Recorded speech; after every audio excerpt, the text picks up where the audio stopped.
बिस्मिल्लाहिर्रहमानिर्रहीम अस्सलाम वालेकुम। प्रीवियस लेक्चर में हम लोगों ने डिस्कस किया एसेट्स एंड लायबिलिटीज को, और आज हम लोग डिस्कस करने जा रहे हैं equity. Equity means owners capital. Owners capital basically amount invested by the business owner in the business या to run the business is known as capital. बस इन सिंपल वर्ड्स में हम लोगों ने यही कुछ कहना होता है। यहाँ पर देखें इक्विटी इज द, अब यहां पर इन्होंने ना थोड़ी सी प्रोफेशनल डेफिनेशन यूज की कि जो इक्विटी है ना, अब देखो उन्होंने इक्विटी को डिफाइन किया, उन्होंने कैपिटल को ऐसा नहीं कहा। इक्विटी कहते हैं क्या है, कहते हैं residual interest in the assets of the entity after deducting all it's liability. Basically हम लोगों ने ना बैलेंस शीट के अंदर, आप लोगों को कल भी मैंने बताया था प्रीवियस लेक्चर में, कि हम लोगों ने ना एक अकाउंटिंग इक्वेशन को मेंटेन करना होता है। और वो अकाउंटिंग इक्वेशन हमारे पास क्या होती है कि assets is equal to capital plus liability. ये अकाउंटिंग इक्वेशन हमारे पास है। अब आज हम डिफाइन करने के लिए जा रहे हैं कैपिटल को। तो इस इक्वेशन को अगर मैं रीअरेंज करूं तो हम लोग इसको यूं लिख सकते हैं कि capital is equal to assets minus liabilities. तो देखें, बिजनेस के तमाम तर एसेट्स में से अगर हम डिडक्ट कर लें उसकी सारी की सारी लायबिलिटीज, तो जो बाकी अमाउंट हमारे पास बच जाती है वो कहलाती है कैपिटल। तो इसने इस तरह से डिफाइन किया है the residual interest. Residual means that जो बच जाए। कब? जब आप बिजनेस के तमाम तर एसेट्स में से उसकी तमाम लायबिलिटीज को माइनस कर दो, तो जो अमाउंट आपके पास बचती है उसे कहा जाता है बिजनेस का कैपिटल। ये बात क्लियर हो गई? ये बात क्लियर? कि अगर मैं आपसे ये कहूं कि भाई मेरे पास 100 रुपए हैं, इसका ये मतलब नहीं है कि वो 100 रुपए मेरे अपने हैं। साथ में अगर मैं आपसे ये कह दूं या 60 रुपीज मैंने किसी के देने भी हैं, तो क्या 100 रुपए मेरे अपने हैं? मेरे कितने हैं? तो 40, तो वो 40 मेरा कैपिटल है। जब लायबिलिटीज को डिडक्ट करने के बाद जो अमाउंट मेरे पास बचेगी, मेरा अपनी जो अमाउंट होगी ना कैपिटल की, वो रिमेनिंग अमाउंट होगी। बात क्लियर? नेक्स्ट देखें, कहते हैं इक्विटी क्लेम्स और claims against the entity that do not meet the definition of a, भाई ये लायबिलिटी नहीं है, इसीलिए तो इसको लायबिलिटी से अलग हम लोगों ने क्लासिफाई किया हुआ होता है एज कैपिटल। कैपिटल कभी भी बिजनेस की लायबिलिटी नहीं होता। देखें, बिजनेस को पैसों की जरूरत थी, 10 लाख रुपए से बिजनेस स्टार्ट होना था, लेकिन उसमें से 6 लाख रुपए बिजनेस ओनर के अपने थे, 4 लाख रुपए उसने बैंक से लोन लिया और बिजनेस को 10 लाख रुपए पूरे करके दे दिए। जब आप इसकी क्लासिफिकेशन करने लगोगे, क्या 10 लाख रुपए बिजनेस की लायबिलिटी के तौर पर रिकॉर्ड करोगे? क्या करोगे? 6 लाख रुपीज आपने कैपिटल के तौर पे रिकॉर्ड करना है और 4 लाख रुपीज आप लोगों ने लाइबिलिटीज के तौर पर।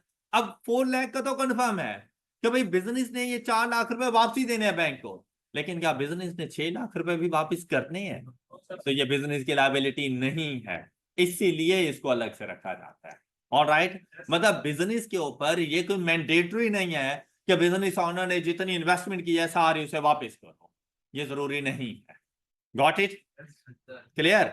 नेक्स्ट देखो, कहते हैं the entity has no obligation to pay और distribute its profit to its. अब बिजनेस के ऊपर ये भी किसी किस्म की ऑब्लिगेशन नहीं है कि वो अपने शेयर होल्डर्स में प्रॉफिट्स डिस्ट्रीब्यूट करे। अब ये भी उसके ऊपर मैंडेटरी नहीं है, but most of the profitable companies distribute it as to gain the investors confidence. लेकिन देखो भाई, बिजनेस के ऊपर मैंडेटरी नहीं है कि जिसने इन्वेस्टमेंट की है अब उसके ऊपर प्रॉफिट अर्न करके उनको प्रॉफिट डिस्ट्रीब्यूट करे, ये जरूरी नहीं है उसके लिए। बिजनेस चाहे तो सारे का सारा प्रॉफिट्स अपने पास रख सकता है और शेयर होल्डर्स को कुछ भी ना दे। लेकिन अगर आप सारे के सारे मेरे शेयर होल्डर्स, मेरी कंपनी में आप लोगों ने इन्वेस्ट किया हुआ है, मैं बोर्ड ऑफ डायरेक्टर्स, आपके पैसों से वो जो इक्विटी बना मैंने उसे अर्न किया, अच्छा खासा प्रॉफिट मिला, और अगर मैं आप में वो प्रॉफिट डिस्ट्रीब्यूट ना करूं, तो क्या आप दोबारा किसी और को मशवरा देंगे कि हमारे शेयर्स परचेज करें? क्या आप लोग अपनी इन्वेस्टमेंट मेरी कंपनी में रहने दोगे? तो उसके लिए क्या जरूरी नहीं है कि मैं आप लोगों में कुछ ना कुछ प्रॉफिट डिस्ट्रीब्यूट करूं। हाँ, ये अलग बात है कि मैं सारा ना करूं, लेकिन मैं कुछ ना कुछ इतनी अमाउंट जरूर डिस्ट्रीब्यूट करूंगा कि आप लोगों का कॉन्फिडेंस बना रहे, आप लोगों को इतनी तसल्ली हो कि जो अमाउंट आपने इन्वेस्ट की थी उस अमाउंट के ऊपर आपको कुछ ना कुछ इंटरेस्ट, कुछ ना कुछ प्रॉफिट्स वगैरह मिल रहे हैं, तब आपका कॉन्फिडेंस बना रहेगा। ये इंशाल्लाह FR1 में हम लोगों ने जाकर देखना है कि बिजनेस जितना भी प्रॉफिट अर्न करता है वो बिजनेस के लिए जरूरी नहीं होता कि सारे का सारा प्रॉफिट्स उठाए और शेयर होल्डर्स में डिस्ट्रीब्यूट कर दे। हम लोग statement of changes in equity में जाकर देखेंगे कि उस प्रॉफिट का कुछ पोर्शन हम लोग जर्नल रिजर्व्स के तौर पे जाके रखते हैं, कुछ पोर्शन हम लोग रिटेन कर लेते हैं, और जो रिमेनिंग अमाउंट होती है हम लोग शेयर होल्डर्स में जाकर एज डिविडेंड डिस्ट्रीब्यूट करते हैं। शेयर होल्डर्स को जो प्रॉफिट की हम लोग डिस्ट्रीब्यूशन करते हैं ना, कंपनी में उसका नाम होता है डिविडेंड देना। डिविडेंड से क्या मुराद है? प्रॉफिट्स का शेयर जो हम इंडिविजुअल शेयर होल्डर्स में डिस्ट्रीब्यूट कर रहे होते हैं उसके लिए वर्ड यूज किया जाता है डिविडेंड, लेकिन ये बात यूज होती है कंपनीज के लिए, और अभी हम लोग कंपनीज को डिस्कस नहीं कर रहे। ऑलराइट, अच्छा मैं आपको ना जरा सिंपल एग्जांपल में लेके चलता हूँ, सोल ट्रेडर के पास आते हैं। देखिए भाई, आपने ये कहावत सुनी होगी, जितना गुड़ डालेंगे उतना मीठा होगा। बिजनेस में भी ये कहावत चलती है, मतलब जितनी ज्यादा इन्वेस्टमेंट करेंगे उतना ही ज्यादा आपको रिटर्न मिलता है, लेकिन लॉसेस के चांसेस भी वैसे ही होते हैं। बिजनेस रिस्क का नाम है, लेकिन अगर आपकी मैनेजमेंट वगैरह अच्छी हो तो लाजिम बात है आपको लॉसेस नहीं होने वाले, आपने प्रॉफिट्स की तरफ ही जाना है। अब आप सपोज करें आपने 100 रुपीज से अपना बिजनेस स्टार्ट किया, आप उस पर मेहनत करते रहे, और at the end of the period आपको 50 रुपीज का प्रॉफिट हो गया। उस 100 रुपीज की इन्वेस्टमेंट से आपको 50 रुपीज का प्रॉफिट हो गया। अब आपके पास दो सिचुएशन है। वो दो सिचुएशन कौन सी हैं कि जो प्रॉफिट हुआ है वो आप अपना निकालो, आप अपने यूज में लेकर आओ, और दोबारा से वही जो 100 था वो अगले साल के लिए दोबारा इन्वेस्ट हो जाएगा। क्या आपको मेरी ये बात समझ आई? लेकिन दोबारा फिर से वैसे ही प्रॉफिट होना है। अब आप क्या करते हो कि आप सारे का सारा प्रॉफिट नहीं निकालते, आप उसमें से ना 30 रुपीज ड्राइंग्स करते हो, लेकिन बाकी 20 तो उधर रखा हुआ है ना। तो नेक्स्ट ईयर के लिए जो आपका कैपिटल जाने वाला है ना, वो 100 रुपीज नहीं जाने वाला, वो 120 रुपीज जाने वाला है। और जब नेक्स्ट ईयर आप इस 120 को इन्वेस्ट करोगे, फिर आपको 50 का प्रॉफिट नहीं होने वाला, फिर हो सकता है आपको 60-65 का प्रॉफिट हो जाए। तो आप जो प्रॉफिट्स होता है ना वो सारे का सारा विड्रॉ नहीं कर लेते, सारे का सारा ड्राइंग्स के तौर पर नहीं लेकर आते, उसका कुछ पोर्शन लेकर आते हो, और कुछ प्रॉफिट आप री इन्वेस्ट कर देते हो, तो नेक्स्ट ईयर के आपके प्रॉफिट्स इंक्रीज हो जाती हैं। यहां पर उन्होंने यही बात की थी कि ये कंपनी के ऊपर किसी किस्म की कोई मैंडेटरी नहीं है कि जितना भी प्रॉफिट अर्न करें वो सारे का सारा शेयर होल्डर्स में डिस्ट्रीब्यूट करते। हाँ, ये अलग बात है कि जब किसी कंपनी को बहुत ज्यादा प्रॉफिट हो जाता है ना, तो वो कुछ प्रॉफिट अपने शेयर होल्डर्स में डिस्ट्रीब्यूट करती है एज डिविडेंड, ताकि उन शेयर होल्डर्स का कॉन्फिडेंस बना रहे। आई होप कि आपको इस थ्योरी की समझ आ गई होगी। क्लियर? नेक्स्ट चलें। Equity is often refer to as in sole trader business. अब ये नेक्स्ट देखें, कहते हैं income and investing further capital increases the while expenses and drawings। और ये बहुत इंपॉर्टेंट बात है, अपनी स्टडी टेक्स्ट में इसको हाईलाइट कर दें। एमसीक्यूज आपसे इससे रेलिवेंट आपसे एमसीक्यूज पूछे जा सकते हैं।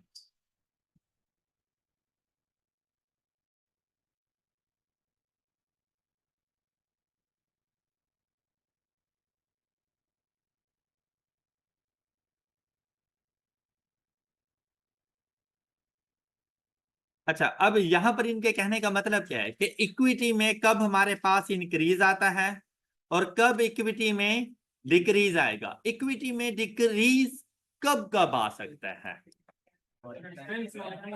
एक्सपेंसेस और इक्विटी में इंक्रीज कब आ सकता है? Income and further capital invested. अब यहां पे देखिएगा, देखिए भाई, एक चीज इक्विटी से मुराद कैपिटल, मतलब इनिशियल आपने कोई ना कोई इन्वेस्टमेंट तो की हुई है, ये बात तो कंफर्म है ना। अब क्या है, अगर आप मजीद इन्वेस्टमेंट कर लेते हैं, फर्दर कैपिटल इन्वेस्टेड, आपके इक्विटी का बैलेंस इंक्रीज कर जाएगा। लेकिन अगर आप उसमें से ड्राइंग्स कर लेते हैं तो इक्विटी का बैलेंस डिक्रीज हो जाएगा। तो ये बात आपको समझ आ गई। इसका ताल्लुक था बिजनेस ओनर्स के साथ कि अगर बिजनेस ओनर मजीद अमाउंट इन्वेस्ट करता है तो कैपिटल की वैल्यू इंक्रीज कर जाएगी, और वहां से अगर ड्राइंग्स करता है तो कैपिटल की वैल्यू डिक्रीज हो जाएगी। ये बात क्लियर हो गई। बाकी चीज आपके पास आ रही है आपकी इनकम एंड एक्सपेंसेस। इन दोनों का जो ताल्लुक होता है ना, वो होता है स्टेटमेंट ऑफ प्रॉफिट और लॉस से। एम आई राइट? अब इनकम और एक्सपेंसेस ने मिलकर या तो प्रॉफिट देना है या लॉस देना है। देखो भाई, अगर इनकम ज्यादा हो गई तो लाजमी बात है आपको प्रॉफिट्स हो जाने हैं, और अगर आपके एक्सपेंसेस ज्यादा हो गए एज कंपेयर टू इनकम तो आपको लॉसेस हो जाने हैं। भाई इनकम मतलब प्रॉफिट्स ने आपकी ड्राइंग्स, आपकी जो कैपिटल है उसकी वैल्यू को इंक्रीज करेगा। प्रॉफिट आपके कैपिटल की वैल्यू को इंक्रीज करेगा। मींस दैट आपने 100 रुपए इन्वेस्ट किए और उस पर आपको 50 रुपए का प्रॉफिट हो गया। अब आपके पास इन टोटल 150 रुपीज हो गए हैं। 100 रुपए वो जो आपने इन्वेस्ट किए थे और 50 रुपए जो उस बिजनेस ने अर्न करके आपको दिए, तो टोटल आपके पास अब 150 रुपीज हो गए हैं। तो आपकी कैपिटल की वैल्यू प्रॉफिट्स के अगेंस्ट इंक्रीज हो जाएगी। जबकि अगर आपको लॉसेस हो जाए, आपने 100 रुपए इन्वेस्ट किए और 20 रुपए का आपको लॉस हो गया, क्या अगले साल 120 रुपए लेके जाओगे? कितने? तो ऐसा नहीं है जैसे कैपिटल की वैल्यू कम हो गई है। ऑलराइट। अच्छा अब देखो, जब भी इनकम होती है तो आपके कैपिटल की वैल्यू इंक्रीज कर जाएगी। इनकम ने आपके प्रॉफिट्स को इंक्रीज करना होगा, जिसकी वजह से आपका कैपिटल इंक्रीज कर जाएगा। जबकि जब एक्सपेंसेस होते हैं तो फिर आपका profit due to expenses decrease होगा। जब प्रॉफिट डिक्रीज हो गया है तो कैपिटल भी डिक्रीज हो जाएगा। क्या आपको मेरी ये बात समझ आई है? तो अब आपने सिंपल याद रखना है कि कैपिटल में इंक्रीज दो चीजों की वजह से है। कौन कौन सी? Income and further investment. Capital में इंक्रीज दो चीजों की वजह से है, income and further investment. Capital में डिक्रीज दो चीजों की वजह से है, एक्सपेंसेस एंड राइट्स। क्लियर? अच्छा अब देखें, कहते हैं equity is sometimes referred to as the, equity का दूसरा नेम हमारे पास क्या आ रहा है? Net acid. नेट एसिड क्यों कहा गया है? यहां पर इक्वेशन देखो, हम लोगों ने क्या कहा था? Capital is equal to assets minus. तो बेटा जब भी किसी अमाउंट में से कोई चीज डिडक्ट करते हैं तो उसके बाद वो नेट अमाउंट बच जाती है। जब भी किसी भी ग्रॉस अमाउंट में से हम लोग कुछ ना कुछ डिडक्ट करें तो उसके बाद वो हमारे पास नेट अमाउंट बच जाती है। मतलब आप लोग जाते हो ना शॉपिंग करने के लिए, तो एक शर्ट की प्राइस, ग्रॉस प्राइस जो उसकी लिखी हुई होती है ना, वो है 1000 रुपीज, साथ में लिखा हुआ है 20% ऑफ। तो जब आप ऑफ लगाते हो तो उसके बाद वो शर्ट आपको कितने की मिलती है? 800 रुपीज की। आफ्टर 20% ऑफ 800 रुपीज की मिलेगी। तो जो 1000 है वो उसकी ग्रॉस अमाउंट है, आफ्टर डिस्काउंट जो 800 है वो उसकी नेट अमाउंट है। तो जब आप अपने तमाम तर एसेट्स में से अपनी लायबिलिटीज माइनस कर देते हो ना, तो आपके पास एक नेट अमाउंट बचती है। हम उसे कहते हैं नेट एसिड्स। Net acid. और नेट एसिड्स किसको रेफर कर रहे हैं यहां पर? हमारे पास हमारी इक्विटी को। इक्विटी को हम लोग कैपिटल भी कहते हैं, इक्विटी को हम लोग नेट एसिड्स भी कहते हैं। ये बात क्लियर होगी सब बच्चों को? अच्छा नेक्स्ट देखिएगा, कहते हैं this is represented by accounting equation. हमने इसको अकाउंटिंग इक्वेशन से रिप्रेजेंट करना है, और वो क्या बनेगी अकाउंटिंग इक्वेशन हमारे पास? Equity is equal to assets minus liabilities. ये ऊपर मैंने लिख कर दे दिया था आपको। अब इसकी थ्योरी में किसी को प्रॉब्लम? अच्छा, इस अकाउंटिंग इक्वेशन को याद रखते हुए आपसे ना काफी सारे क्वेश्चंस किए जाते हैं। मतलब अब आपने यही बात याद रखनी है, बेसिक जो अकाउंटिंग इक्वेशन है वो हमारे पास है assets is equal to capital plus liability. Basic जो अकाउंटिंग इक्वेशन है वो है assets is equal to capital plus liability. अब इन तीन चीजों में से कोई सी दो चीजें बता देगा, तीसरी आपसे पूछ लेगा, जैसे कि एग्जांपल नंबर 5 में किया गया है। अब आपने यहां पर क्या करना है? यही अकाउंटिंग इक्वेशन ही मेंटेन करनी है। Assets is equal to liabilities plus owners capital. अब कहता है कि टोटल एसिड्स कितने हैं, कैपिटल लायबिलिटीज कितनी है, तो कैपिटल कितना होगा। अब इस 15 में क्या ऐड करूं कि ये 60 बन जाए, तो भाई कैपिटल की वैल्यू 45,000 होगी। अब ये देखो क्या काउंटिंग इक्वेशन मैच करनी गई, बस आपने इक्वेशन को मैच करना है, left and right hand side को इक्वल करना है।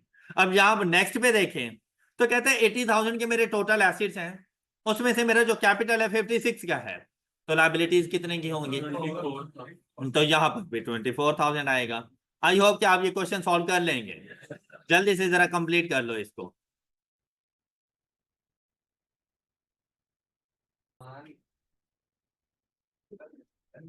थर्ड पॉइंट के लिए सिंपली आपने इन दोनों को ऐड करना था, तो आपके पास ये वैल्यू बन रही है 76,000। इसी तरह से 27 में क्या ऐड करूं कि 120 बन जाए, तो यहां पर वैल्यू आ जाएगी हमारे पास, और 150 के लिए 97 में क्या ऐड करें, 53,000, and the last one is 131,000। All right. अच्छा, ये बात आप सब बच्चों को अच्छे से समझ आ गई है, कोई डाउट।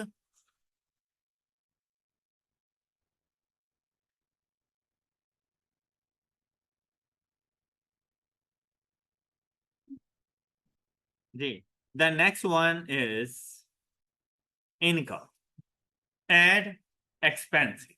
अच्छा, अभी हम लोग पढ़कर आए कि इनकम की वजह से कैपिटल इंक्रीज होगा और एक्सपेंसेस की वजह से कैपिटल डिक्रीज हो जाए, ये बात कंफर्म हो गई।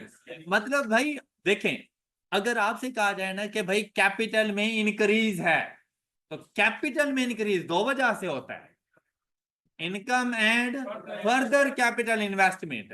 तो वो जो फर्दर कैपिटल इन्वेस्टमेंट होती है ना, वो आपकी इनकम नहीं होती।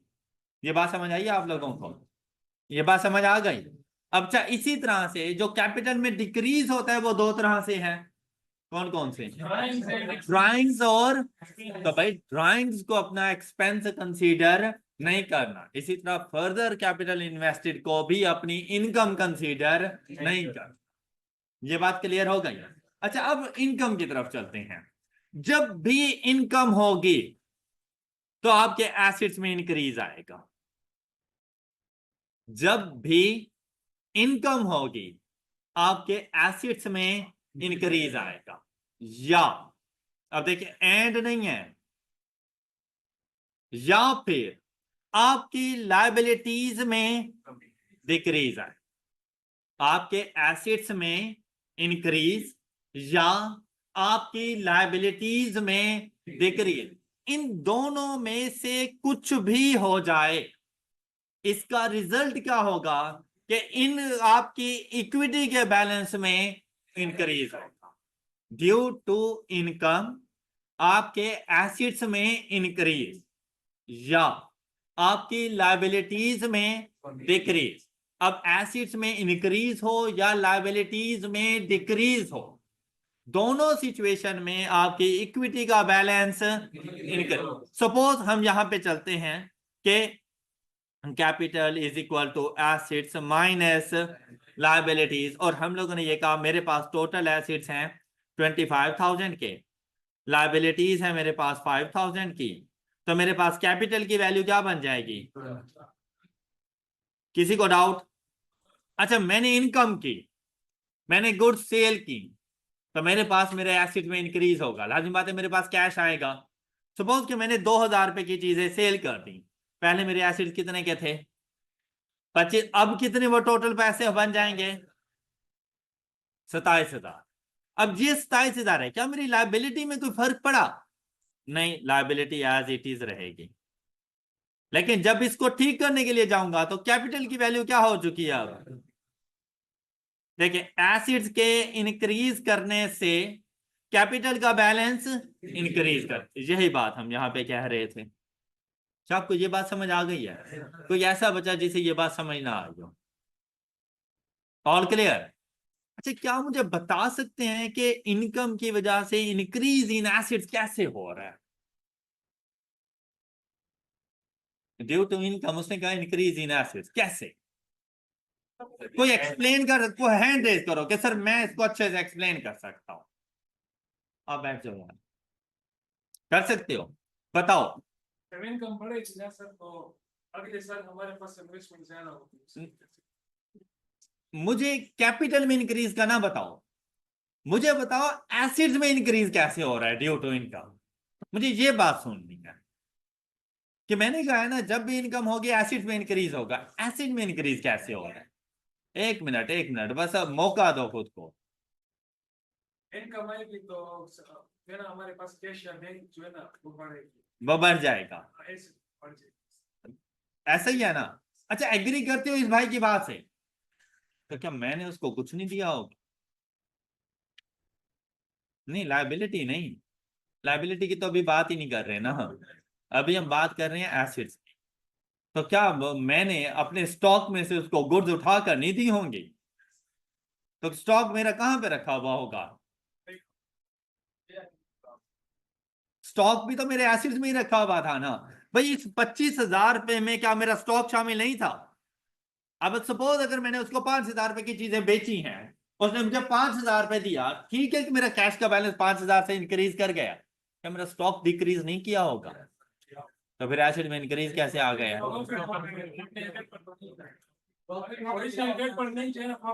कैपिटल में जो इंक्रीज आता है वो प्रॉफिट की वैल्यू का आता है। मेरे पास जो स्टॉक रखा होगा, वो चीज सपोज मैंने परचेज की हुई होगी, कोई ऐसे समझ ले जैसे 5,000 रुपए की, तो क्या आपको लगता है कि मैंने 5,000 रुपए की उसको सेल की होगी? मैंने उसको 7,000 रुपए की सेल की है। अब मेरे स्टॉक में से कमी आएगी 5,000 रुपए की, जितने का मैंने स्टॉक लिया हुआ था, लेकिन मेरे कैश में इंक्रीज आएगा 7,000 रुपए का। तो टोटल एसिड में इंक्रीज कितने का आ जाएगा?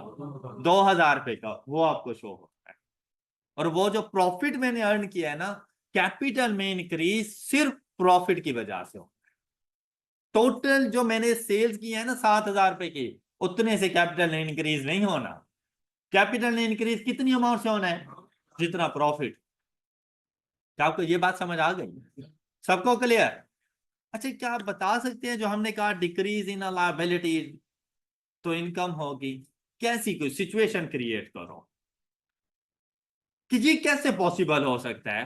अब मेरे एसिड में इंक्रीज नहीं आ रहा, इनकम हुई और मेरी लायबिलिटी में डिक्रीज आ गया है। कोई एक्सप्लेन करे इस सिचुएशन को कि बेसिकली क्या हुआ होगा। जी भाई बोलें जी। उधार पर पैसा लिया होगा, लोन लिया होगा, तो बेटा वो तो एसिड भी उतनी अमाउंट से बढ़ जाएगा, उतनी ही अमाउंट से मेरी लायबिलिटी बढ़ जाएगी। कैपिटल को तो फर्क ही नहीं पड़ा, कैपिटल तो सो रहा है।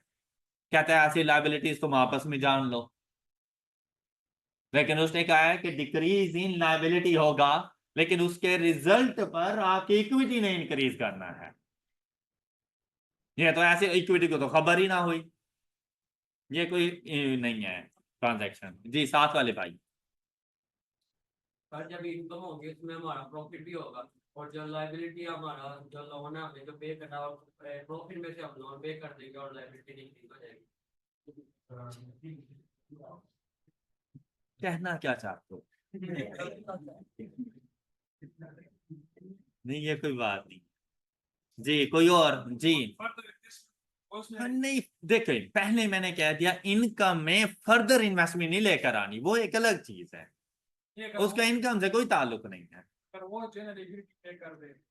फर्दर इन्वेस्टमेंट अगर लायबिलिटी पे कर भी दे तो इनकम तो ना हुई ना, इनकम बनाओ पहले।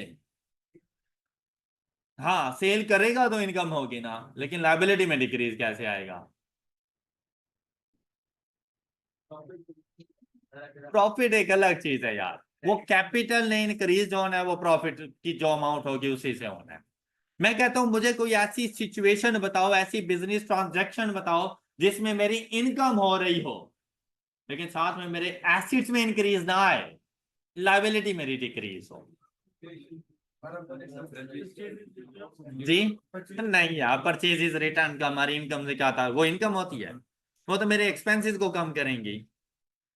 जिसको लायबिलिटी पे करनी है उसको ही सेल कर, हाँ जी, दोबारा से बोलो। जिसको लायबिलिटी पे जिसको लायबिलिटी पे करनी है उसी को गुड सेल कर दो। मतलब आपने किसी बंदे के पैसे देने थे, पहली सिचुएशन क्या थी कि वो बंदा जब आपकी दुकान पे तशरीफ लेकर आया, आपने उसको 5,000 रुपये उठाकर दे दिए, कैपिटल को तो खबर ही ना हुई, लाइबिलिटीज वहां से सेट ऑफ हो गई, यहां से आपका एसिड कम हो गया है।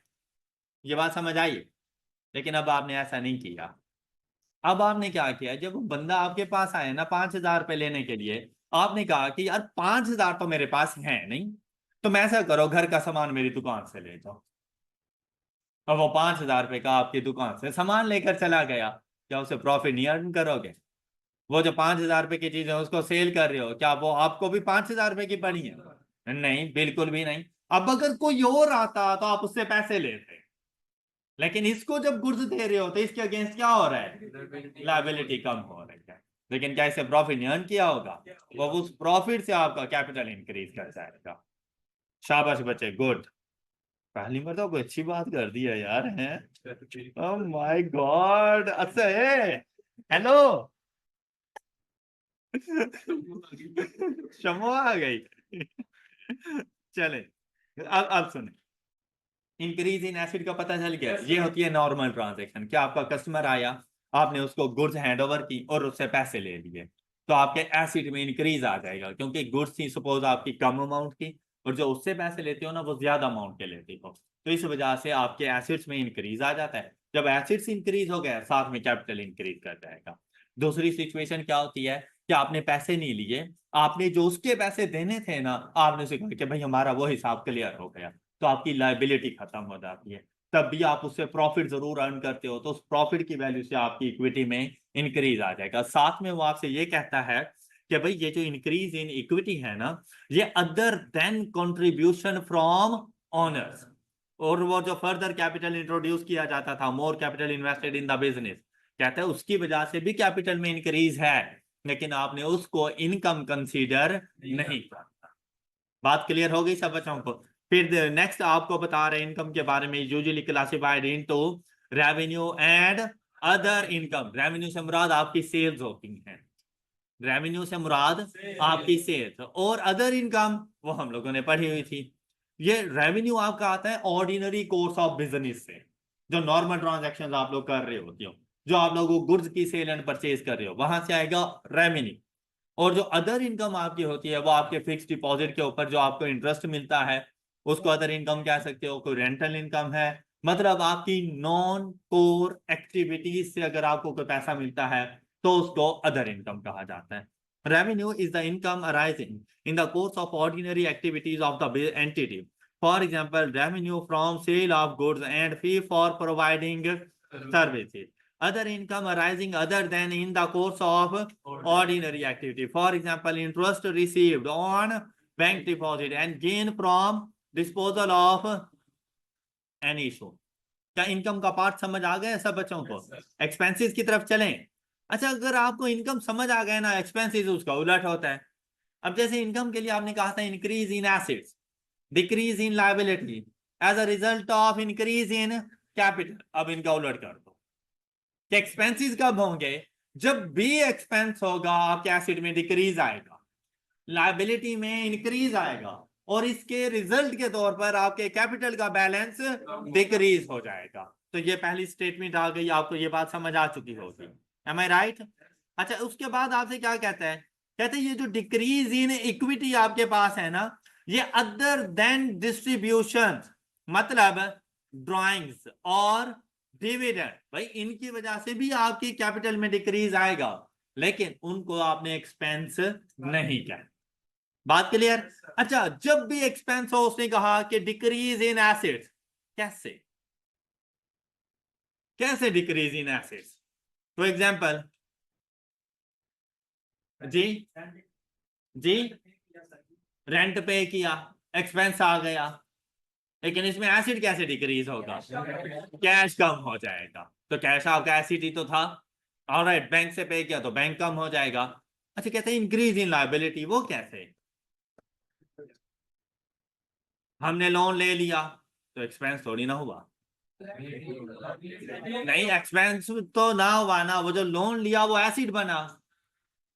हाँ जी, अगर हम चुकाए ना, मतलब एक्सपेंस हो गया और हमने पे नहीं किया तो एक्सपेंस रिकॉर्ड होगा, लेकिन साथ में लायबिलिटी बढ़ जाएगी हमारी। बात क्लियर? और इस एसिड्स के डिक्रीज होने या लायबिलिटी के इंक्रीज होने की वजह से आपकी इक्विटी डिक्रीज हो जाती है। All right, all right, next देखें। Expenses arises in the normal costs of activities such as cost of goods sold। अब ये सेल्स के बाद जो आप लोग लेस करते थे, कॉस्ट ऑफ गुड्स सोल्ड। फिर आपके पास आ रहा है salaries, rent, other operating expenses वगैरह। Expenses also included losses such as loss on disposal of non-current assets and losses arising from damage caused by fire or flooding। मतलब सैलाब आ गया, जलजला आ गया, आग लग गई, उसकी वजह से भी कोई लॉसेस हो रहे हैं, कोई नॉन करंट एसेट सेल किया उसकी वजह से कोई लॉस वगैरह हो गया, तो वो भी आपके एक्सपेंसेस का पार्ट बन जाते हैं। Any doubt? चलिए, अब हम लोगों ने ना 5 elements of financial statement discuss कर लिए। कौन कौन से?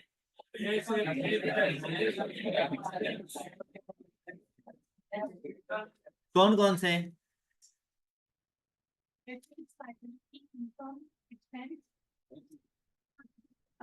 सुभान अल्लाह। हाँ, इसीलिए दूसरों की बातों पे नहीं यकीन करते, आस्तीन के सांप होते हैं। वो कहते हैं कि अल्लाह करे इनकी बेइज्जती हो। ओके, उन्हें खुद नहीं आ रहा होता और हम लोग उनसे पूछने लग जाते हैं। ये इसीलिए मैं आप लोगों से कहता हूँ कि किसी और से ना पूछा करो। अच्छा, बात समझ आ गई? अब इन एलिमेंट्स का हमने क्या करना है? फाइनेंशियल स्टेटमेंट्स बनानी है, तो आओ फाइनेंशियल स्टेटमेंट्स बनाते हैं। Formats of financial statement. The first one is known as statement of comprehensive income। The first one is known as statement of comprehensive income, also known as profit or loss account. अच्छा, अब इसका format हमारे पास क्या होता है? मतलब वो जो 20 मार्क्स के क्वेश्चन की तैयारी आज से शुरू हो रही है, कि आज आपको इसके फॉर्मेट्स का पता चलेगा। नेक्स्ट जैसे ही पढ़ते जाएंगे इनमें वैल्यूज पुट करते जाएंगे और हम फाइनेंशियल स्टेटमेंट खुद से बना रहे होंगे। जैसे कि सबसे पहला काम होता है एंटिटी नेम लिखना, बिजनेस नेम लिखना कि हम फाइनेंशियल स्टेटमेंट बना किसके लिए रहे हैं। तो आपको बताएगा ABC ट्रेडर्स, मिस्टर अली, या जो भी नेम गिवन हो। सोल प्रोप्राइटर होगा तो उसका अपना नेम आ जाएगा। कोई बिजनेस नेम बता रहा है तो आपने बिजनेस नेम ही यूज करना है, लेकिन सबसे पहले आपने बिजनेस नेम लिखना है।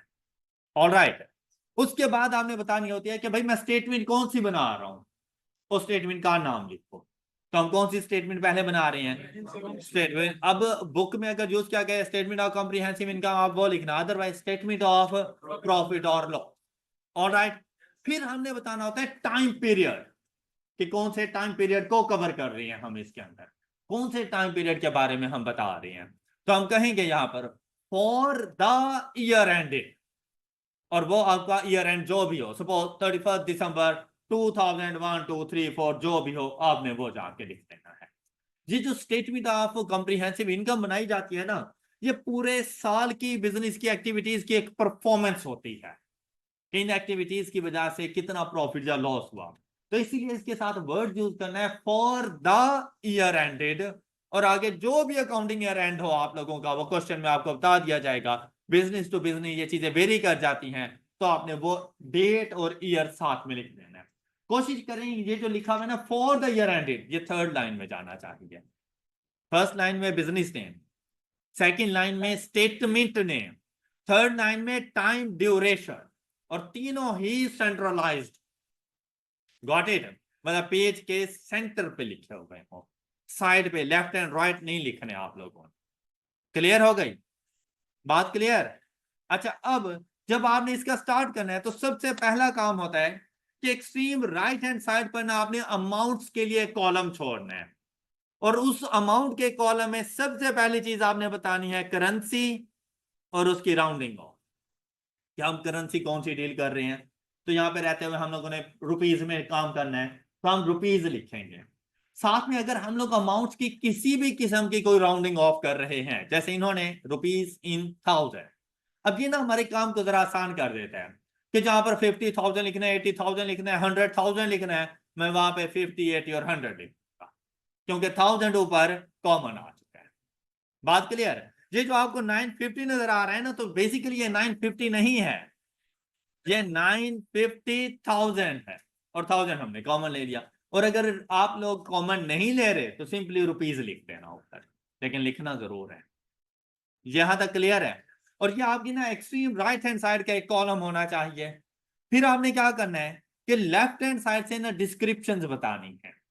सबसे पहले आप लोग लिखोगे अपना रेवेन्यू, अपनी सेल्स की वैल्यूज, और ये जो रेवेन्यू या सेल्स है ना, ये है आप लोगों के पास आपकी नेट रेवेन्यू या नेट सेल्स। और ये नेट सेल्स आप लोगों के पास किस तरह से आएगा, इसमें ना 3 चीजें शामिल हैं। सबसे पहली चीज इसमें शामिल है आपकी टोटल सेल्स, आपकी gross total sales of a business. इसमें से हम लोग लेस करते हैं सेल्स रिटर्न,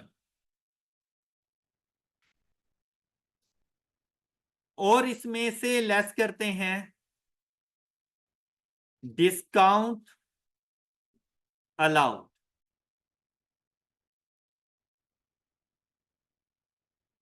तो आपके पास रिजल्ट आता है नेट सेल्स या नेट रेवेन्यू। किस तरह से आएगा? Sales minus sales return minus discount allowed.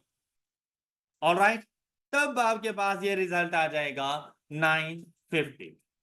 ये आप ऐसे समझें कि जैसे अभी वैसे मैं सपोज, ये भी सारी सपोज्ड वैल्यूज हैं, ऐसे समझे मेरी टोटल सेल्स हुई 1200 की, टोटल सेल्स हुई, उनमें से 200 की सेल्स रिटर्न हो गई और 50 का मैंने डिस्काउंट अलाउ कर दिया। तो देखो ये वैल्यू क्या बनेगी आपके पास, ये 950 इस तरह से आया है। Got it? क्या आपको ये बात समझ आ गई? अब आपको जो डाटा गिवन होगा ना, वहां पे नेट रेवेन्यू नहीं गिवन होगा, वहां पर ये तीनों चीजें गिवन होंगी। तो आपने सबसे पहले अपनी सेल्स में से माइनस करना है सेल्स रिटर्न, और माइनस करना है, तो आपको मिलेगा नेट रेवेन्यू। बात क्लियर? नेट रेवेन्यू में से लेस किया जाता है कॉस्ट ऑफ सेल्स। जहां पर भी ये ब्रैकेट वाली बात आ जाए ना, ये ब्रैकेट हम लोग ना नेगेटिव का साइन नहीं यूज करते, अकाउंटेंट्स नेगेटिव का साइन नहीं यूज करते। जिस वैल्यू को माइनस करना हो हम उसको ब्रैकेट्स में लिख देते हैं, नेगेटिव वैल्यूज हम लोग ब्रैकेट्स में लिखते हैं। तो जहां पर भी ब्रैकेट्स आ जाए समझ लीजिएगा कि हम लोग यहां पर लेस कर दें। रेवेन्यू में से, अपने नेट रेवेन्यू में से क्या माइनस करेंगे? कॉस्ट ऑफ सेल, तो रिजल्ट आएगा ग्रॉस प्रॉफिट। इस ग्रॉस प्रॉफिट में अदर इनकम जाके ऐड कर लेना, ग्रॉस प्रॉफिट में अदर इनकम ऐड कर देना, और अपने जितने भी ऑपरेटिंग एक्सपेंसेस हों वो सारे के सारे आपने लेस कर देने हैं। सबसे पहले इन तमाम ऑपरेटिंग एक्सपेंसेस को इकट्ठा करना है, और फिर इन तमाम ऑपरेटिंग एक्सपेंसेस को आपने लेस कर देना है इसमें से, 300 में से। तो क्या वैल्यू आ रही है आपके पास? 70। और ये 70 क्या कहलाएगी? और आपकी एक स्टेटमेंट कंप्लीट हो। कितना इजी था ना? अच्छा, क्या करना है प्रॉफिट और लॉस अकाउंट बनाने के लिए? चुप कर जाओ। कैसे बनेगी प्रॉफिट और लॉस?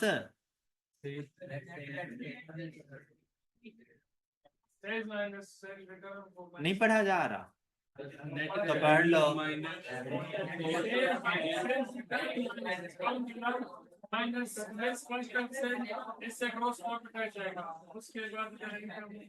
सबसे पहले हम लोगों ने उस बिजनेस के नेट रेवेन्यू को देखना है।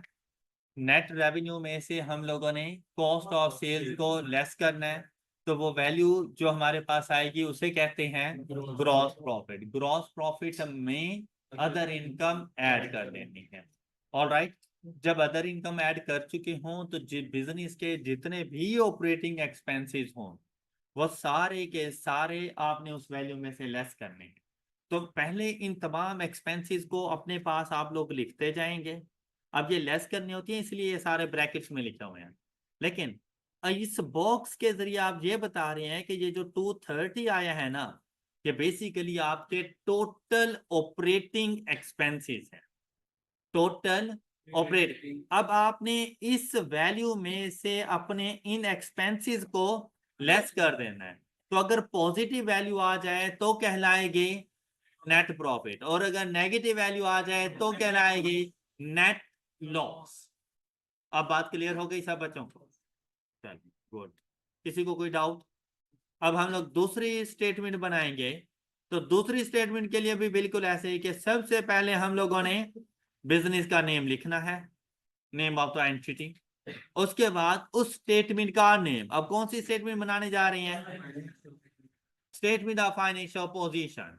और फिर तीसरी लाइन पर लिखेंगे टाइम ड्यूरेशन। और ये कैसे लिखा जाएगा? As at accounting year end date, जो भी होगी। प्रॉफिट और लॉस के साथ लिखोगे for the year end date. Statement of comprehensive income के साथ क्या लिखोगे? For the year end date. जबकि बैलेंस शीट के साथ क्या लिखोगे? As at. Got it? उसके बाद फिर वैसे ही जो अमाउंट्स की राउंडिंग ऑफ आपने प्रॉफिट और लॉस अकाउंट में की थी ना, वैसी ही करेंसी और वही राउंडिंग ऑफ आपने बैलेंस शीट में करनी है, स्टेटमेंट ऑफ फाइनेंशियल पोजीशन में करनी है। यहां पर अकाउंटिंग इक्वेशन को मेंटेन करना। और अकाउंटिंग इक्वेशन क्या थी? Assets is equal to capital plus. तो इसकी अब ये दो साइड्स बन गई हैं। सबसे पहला फोकस आपका जाएगा आपके एसेट्स के पर। अब आपके एसेट्स की क्लासिफिकेशन हुई थी। दो किस्म के एसेट्स थे आपके पास। कौन कौन थे? Non current assets and. तो सबसे पहले आपने जाके लिखने अपने बिजनेस के तमाम तर जो जो नॉन करंट एसेट्स मौजूद हों, वो सारे आपने यहां पे लिखकर इनको ऐड कर लेना है कि भाई मेरे बिजनेस के पास ये नॉन करंट एसेट्स हैं। और इन टोटल हमारे बिजनेस के पास नॉन करंट एसेट्स कितने के आ गए? 400 के। बात क्लियर? फिर आपने बताने हैं अपने तमाम तर करंट एसेट। करंट एसेट में सबसे पहला करंट एसेट कौन सा बताओगे? दूसरे नंबर पर ट्रेड रिसीवेबल। फिर अगर कोई अकाउंट रिसीवेबल है वो बताओ, कोई प्रीपेमेंट्स है वो बताओ। और एट द एंड आप लोगों ने जाकर अपना बैंक और कैश का बैलेंस बताना होता है। बात क्लियर? जहां पर आपने अपने तमाम करंट एसेट इंडिविजुअल बेसिस पर बताने हैं, फिर इनका कर लेना है आप लोगों ने टोटल। तो आपके पास टोटल करंट एसेट्स कितने हैं? 200 रुपीज के। और दोनों को मिलाकर टोटल एसेट्स कितने के बन गए? बैलेंस शीट का फर्स्ट पार्ट कंप्लीट हो चुका है। क्या आपके बिजनेस के टोटल एसेट्स 600 के हैं। बात क्लियर? अब अकाउंटिंग इक्वेशन की दूसरी साइड पर जाएंगे। दूसरी साइड कौन कौन सी थी हमारे पास? Capital plus. तो पहले लिखेंगे हम कैपिटल। ये कैपिटल है at the start of the period, मतलब जो पिछले साल से चला आ रहा है। वो ओपनिंग कैपिटल आपको क्वेश्चन में गिवन होगा, आपने वो लिखना है। ड्यूरिंग द ईयर अगर आपने कोई मजीद कैपिटल इंट्रोड्यूस किया तो आप लोगों ने वो लिख देना है इसमें, फर्दर कैपिटल इंट्रोड्यूस्ड, वो लिखना है। और आपके प्रॉफिट और लॉस अकाउंट से जो आपको प्रॉफिट मिला था, प्रॉफिट आपके कैपिटल को इंक्रीज कर देगा। तो इस प्रॉफिट को जाकर अपने कैपिटल में ऐड कर लेना। ये 70 आपके पास वहां से आएगा। इट मींस दैट कि जब तक स्टेटमेंट ऑफ प्रॉफिट और लॉस ना बना लो आप बैलेंस शीट कंप्लीट नहीं कर सकते। अदरवाइज प्रॉफिट की वैल्यू नहीं होनी आप लोगों के पास। ये बात समझ आ गई? और अगर आपने किसी किस्म की कोई ड्राइंग्स की हैं तो वो इसमें से लेस कर देंगे। ये है आपका नेट कैपिटल जो अगले साल का ओपनिंग बनेगा। Got it? किस तरह करना है? Opening capital plus further capital plus net profits and less drawings. तो ये आपके पास कैपिटल की वैल्यू। बात क्लियर? जब कैपिटल कंप्लीट कर दिया तो इसमें मजीद क्या ऐड करना है हम लोगों ने? लायबिलिटीज। अब लायबिलिटीज की भी क्लासिफिकेशन थी। कौन सी? पहले नॉन करंट लायबिलिटीज। अगर किसी किस्म का कोई बैंक लोन है, लॉन्ग टर्म लायबिलिटी है, आपने वो लेकर आनी है और यहां पर इनका टोटल बता देना है कि टोटल नॉन करंट लायबिलिटीज ये हैं। फिर आओगे अपनी करंट लायबिलिटीज के पास। करंट लायबिलिटीज में सबसे पहले लिखोगे आप लोग अपना ट्रेड पेएबल। फिर किसी किस्म का कोई बैंक ओवरड्राफ्ट वगैरह है तो आप वो लिख दो। कोई एक्रूड एक्सपेंसेस वगैरह है तो आप लोगों ने वो आके लिख देने हैं, अपनी तमाम तरह करंट लायबिलिटीज। फिर इनका टोटल किया और अब इनको जाकर ऐड करो तो वैल्यू क्या बनी? क्या आपकी टोटल एसिड्स के इक्वल हो गई? और अगर ये capital plus liabilities total acid के इक्वल हो जाए तो मतलब यहां तक आपका काम बिल्कुल ठीक ठीक है, कोई एरर नहीं है। और ये अगर इक्वल हो जाए तो मतलब बैलेंस शीट ठीक बनी हुई है आप लोगों को। इक्वल ना हो तो मतलब कहीं ना कहीं प्रॉब्लम्स हैं। कोई डाउट? बात समझ आ गई? फॉर्मेट समझ आ गए सब बच्चों को? चलें नेक्स्ट चलें। Relationship between above financial statement.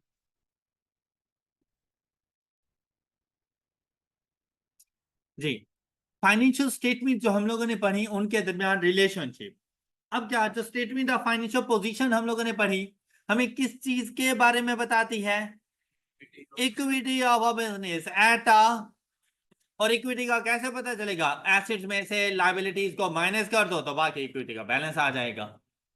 ऐसे ही है ना? अब यहां पर देखें तो सपोज अगर मेरे पास ये इक्विटी ना होती 200, मैं क्या करता? अपने टोटल एसेट्स 600 में से जाकर ये अपनी लायबिलिटीज माइनस कर देता। अब देखिए टोटल लायबिलिटीज मेरे पास कितनी आ रही हैं? 600 में से 400 माइनस करो, बाकी अमाउंट ये इक्विटी का बैलेंस आ गया आपके पास 200। क्लियर? तो बैलेंस शीट हमें हमारी इक्विटी की पोजीशन के बारे में बताती है। फिर कहते हैं जो स्टेटमेंट ऑफ कॉम्प्रिहेंसिव इनकम है वो ends with a figure showing for the. क्या ऐसा नहीं था कि स्टेटमेंट ऑफ कॉम्प्रिहेंसिव इनकम ने आपको नेट प्रॉफिट के बारे में बताया था? प्रॉफिट बिलोंग्स टू द और ऑनर्स, मतलब अगर पार्टनरशिप बिजनेस है तो फिर इसलिए उसने ऑनर्स की बात कर दी of the business. It is therefore added to the.